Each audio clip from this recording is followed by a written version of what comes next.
Hello, చెప్పంబిక. Subhash, నువ్వు వెంటనే అర్జెంటుగా ఒక పని చెయ్యాలి. ఏంటది? మా ఇంట్లో ఉండే సహస్ర కూతురు ఆ సిరి వాళ్ళ బాబు ఉన్నాడు కదా, వాళ్ళిద్దరూ కలిసి నిన్న రాత్రి ఇంటి నుంచి ఎక్కడికో వెళ్ళిపోయారు.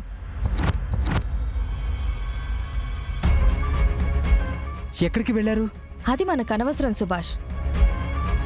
కానీ నువ్వు చేయాల్సిన పనేంటంటే కనపడకుండా వెళ్ళిపోయిన పిల్లల్ని శాశ్వతంగా కనుమరుగయ్యేలా చెయ్యాలి.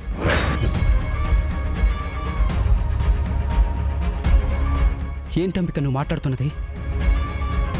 ఆ పిల్లల్ని చంపేయాలా? అవును, విహారీ వాళ్ళ కూతురే ఈ ఇంటికి వారసురాలు అని అందరూ అనుకుంటున్నారు. ఈ ఆస్తికి, మా బిజినెస్లకి, మా ఇంటికి వారసురాల్ని నేను మాత్రమే, ఇంకెవ్వరూ ఉండడానికి వీల్లేదు. ఒకవేళ వారసురాలుగా వచ్చినా నేను బతకనివ్వను. అయినా ఆ రోజు విహారీ చేత సంతకాలు పెట్టించుకుంటుంటే ఆ బుడ్డోడొచ్చి మన ప్లాన్ మొత్తం నాశనం చేశాడు. ఈ సిరితో పాటు ఆ బుడ్డోడిని కూడా చంపేస్తే ఆ పగ కొరత కూడా తీరిపోతుంది సుభాష్. ఇంతకీ ఆ పిల్లలు ఎటువైపు వెళ్ళారు? ఏమో తెలీదు. నాకు తెలిసి సిటీలోనే ఎక్కడో ఉండుంటారు. సిటీలో ఎక్కడ కనపడినా అక్కడే నీ మనుషులతో వాళ్ళని చంపించే. సరే అంబిక. ఇది మంచి ఛాన్స్ సుభాష్, మన చేతికి మట్టి కూడా అంటుకోదు. ఆ పిల్లలు మటుకు తిరిగి ఇంటికి రావడానికి వీల్లేదు. సరే సరే, నేను చూసుకుంటాను.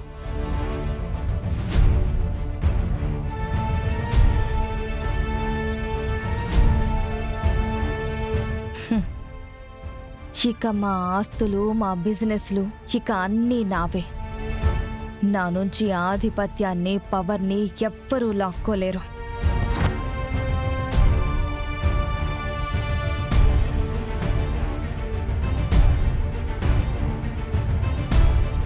రే, ఎక్కడున్నారు?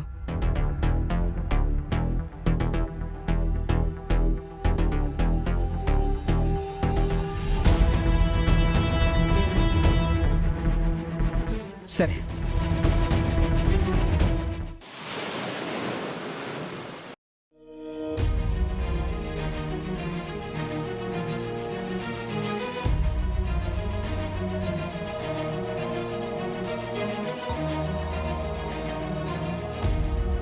విహారీ, సిరి గురించి, క్రిష్ గురించి ఏమైనా ఆచూకీ తెలిసిందా? లేదమ్మా, ఆ చుట్టుపక్కల అన్నీ చూసొచ్చాను, కానీ వాళ్ళెక్కడా కనిపించలేదు.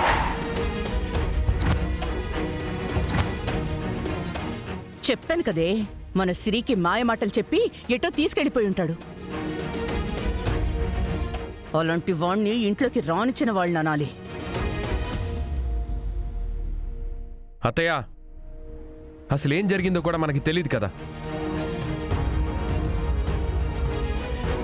తెలియకుండా చిన్న బాబు మీద మీరు నిందలు వేయడం కరెక్ట్ కాదు. బావా, ఈ రోజు వరకు సిరి ఎప్పుడైనా ఇల్లు దాటి వెళ్ళిందా? ఇప్పుడు అది మనకి చెప్పకుండా వెళ్ళదు.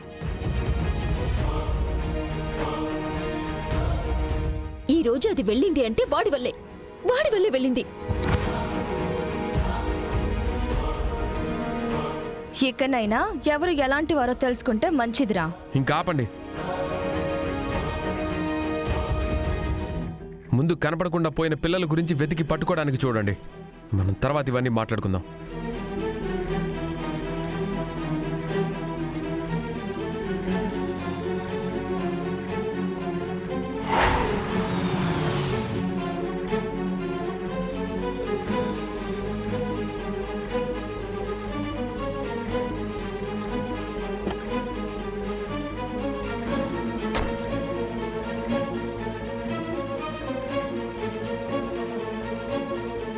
విహారీ గారు, అర్జెంట్గా రమ్మని ఫోన్ చేశారేంటి?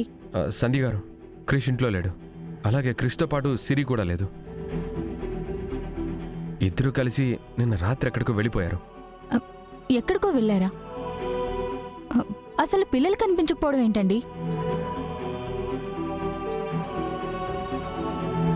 సిఏ గారు, మా అమ్మాయి సిరిని ఆ క్రిష్ గాడు తీసుకుని ఎక్కడికో వెళ్ళిపోయాడు. పొద్దున్నుంచి ఎంత వెతికినా కనిపించడం లేదు. శాస్త్రా, నువ్వు కాసేపుండు.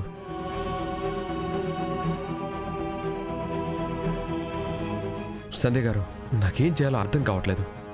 మనం సిరి గురించి అంత సీరియస్గా వెతుకుతుంటే ఇప్పుడు పిల్లలు కనిపించకపోవడం ఏంటి విహారీ గారు? అదే నాకు అర్థం కావట్లేదు సంధ్య గారు.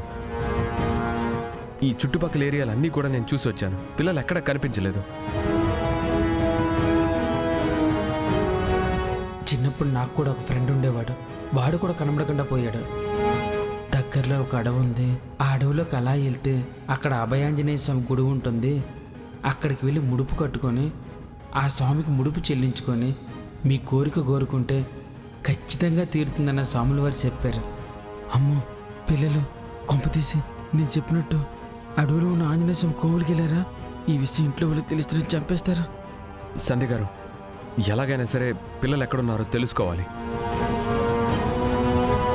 సిఏ గారు, అసలే రోజులు బాగోలేవు. ఎలాగైనా సరే మా సిరిని మాకు తెచ్చివ్వండి. సరే విహారీ గారు, నేను పిల్లలు కనిపించకుండా పోయిన విషయం వెంటనే కంట్రోల్ రూమ్కి చెప్తాను. నాతో పాటు మీరు కూడా వస్తే మనం ఈ సిటీ మొత్తం వెతుకుదాం. అలాగే మీ ఇంట్లో సీసీ ఫుటేజ్ చెక్ చేశారా? చూసామండి. దాంట్లో మా సిరిని వాడు తీసుకుని వెళ్ళడం క్లియర్గా కనిపించింది. సరే విహారీ గారు, మన కంట్రోల్ రూమ్లో సీసీ కెమెరాని చూడమని చెప్దాం. అలాగే అన్ని ఏరియాలు తిరిగి మన వంతు ప్రయత్నం మనం చేద్దాం. ఓకే బాబు, నేను వస్తాను బాబు. విహారీ, ఎలాగైనా పిల్లల్ని వెతికి పట్టుకుని ఇంటికి తీసుకురండ్రా. అలాగే అమ్మా, మీరు కంగారు పడకండి. నేను పిల్లలతోనే తిరిగి వస్తాను. పదండి.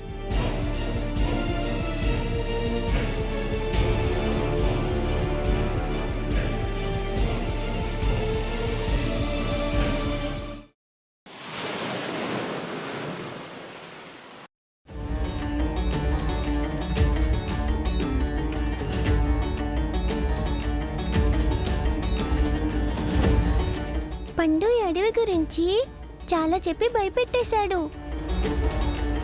కానీ అడవి మాత్రం అంత భయంగా ఏమీ లేదు. సిరి, మనం అడవి లోపల లేము. మనం అడవి స్టార్టింగ్ దగ్గరే ఉన్నాం. అవునా? అయితే స్టార్టింగే ఇంత కష్టంగా ఉందా? మరి డీప్ ఫారెస్ట్లోకి వెళ్తే ఇంకెలా ఉంటుందో. అందుకే సిరి, నేను ఇంట్లోనే ఉండమన్నాను. వెనక్కి వెళ్ళమంటే వెళ్ళవు. నువ్వేం చెప్పినా నేను వెళ్ళను.